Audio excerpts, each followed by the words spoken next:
हमारे प्रिय श्रोताओं, आज हम आपको सुनाएंगे साईं बाबा व्रत कथा। कोकिला बहन और उनके पति महेश भाई शहर में रहते थे। दोनों को एक दूसरे के प्रति प्रेम भाव था, परंतु महेश भाई का स्वभाव झगड़ालू था। अड़ोसी पड़ोसी उनके स्वभाव से परेशान थे, लेकिन कोकिला बहन बहुत ही धार्मिक स्त्री थी। भगवान पर विश्वास रखती और बिना कुछ कहे सब कुछ सह लेती। धीरे धीरे उनके पति का धंधा रोजगार ठप हो गया, कुछ भी कमाई नहीं होती थी। महेश भाई अब दिन भर घर पर ही रहते थे और उन्होंने गलत राह पकड़ लिया था। अब उनका स्वभाव पहले से भी अधिक चिड़चिड़ा हो गया था। दोपहर का समय था। एक वृद्ध महाराज दरवाजे पर आकर खड़े हो गए। उनके चेहरे पर गजब का तेज था। फिर उन्होंने दाल चावल की मांग की। कोकिला बहन ने दाल चावल दिए और दोनों हाथों से उस वृद्ध बाबा को नमस्कार किया। वृद्ध ने कहा, साईं सुखी रखे।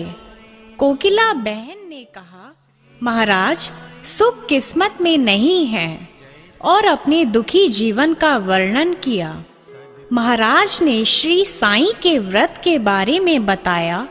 9 गुरुवार फल आहार या एक समय भोजन करना, हो सके तो बेटा साईं मंदिर जाना, घर पर साईं बाबा की 9 गुरुवार पूजा करना, साईं व्रत करना और विधि से उद्यापन करना, भूखे को भोजन देना, साईं व्रत की किताबें 5, 11, 21 अपनी शक्ति अनुसार लोगों को भेंट देना और इस तरह साईं का व्रत का फैलाव करना।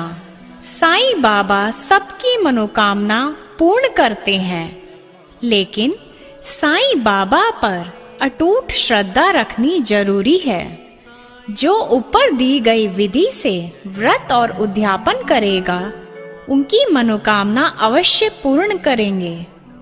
कोकिला बहन ने भी गुरुवार का व्रत किया। 9वें गुरुवार को गरीबों को भोजन दिया और साथ ही पुस्तकें भेंट दी। उनके घर से झगड़े दूर हुए। घर में बहुत ही सुख शांति हो गई, जैसे महेश भाई का स्वभाव ही बदल गया हो।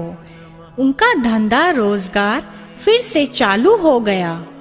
थोड़े समय में ही सुख समृद्धि बढ़ गई। दोनों पति पत्नी सुखी जीवन बिताने लगे। एक दिन कोकिला बहन के जेठ जेठानी सूरत से आए। बातों बातों में उन्होंने बताया कि उनके बच्चे पढ़ाई नहीं करते, परीक्षा में फेल हो गए हैं। कोकिला बहन ने 9 गुरुवार की महिमा बताई। साईं बाबा के भक्ति से बच्चे अच्छी तरह अभ्यास कर पाएंगे, लेकिन इसके लिए साईं बाबा पर विश्वास रखना जरूरी है।